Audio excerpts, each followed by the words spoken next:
কেমন কাজ করছে পুলিশ, দমকল প্রস্তুত কতটা তা খতিয়ে দেখতে বুধবার সকালে একের পর এক থানা দমকলের সদর দফতরে সারপ্রাইজ ভিজিটে বেরিয়ে পড়েন মুখ্যমন্ত্রী তথা পুলিশ মন্ত্রী শুভেন্দু অধিকারী।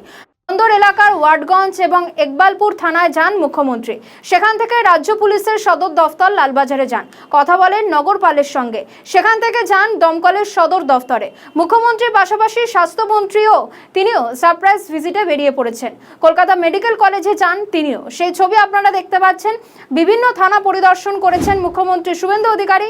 মুখ্যমন্ত্রী শুভেন্দু অধিকারী হঠাৎ করেই তিনি বেরিয়ে পড়েছেন সকাল সকাল, এবং তিনি বেরিয়ে পড়ে একের পর এক থানা পরিদর্শন করেছেন। সেখানকার আধিকারিকদের সঙ্গে যেরকম কথা বলেছেন, পাশাপাশি নগরপালের সঙ্গেও কথা বলেছেন। সেই ছবি আপনারা দেখতে পাচ্ছেন। বিভিন্ন জায়গা তিনি একেবারে ঘুরে ঘুরে দেখেছেন এবং পুলিশ ডিপার্টমেন্টের বিভিন্ন আধিকারিকদের সঙ্গেও তিনি কথা বলেছেন।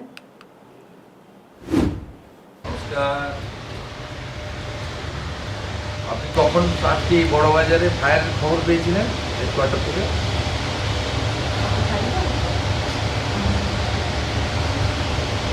4:40 আপনি কিসে খবর পেলেন? আপনার এমনি নর্মাল কলে না কন্ট্রোল রুমে?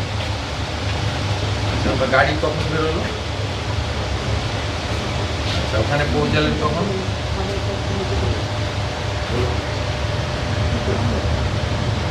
8:45 ছিল। কটা গাড়ি ছিল?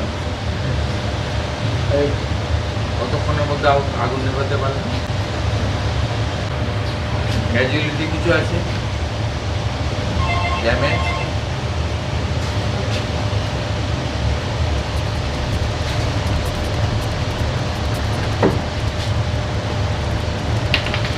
Cause of the fire?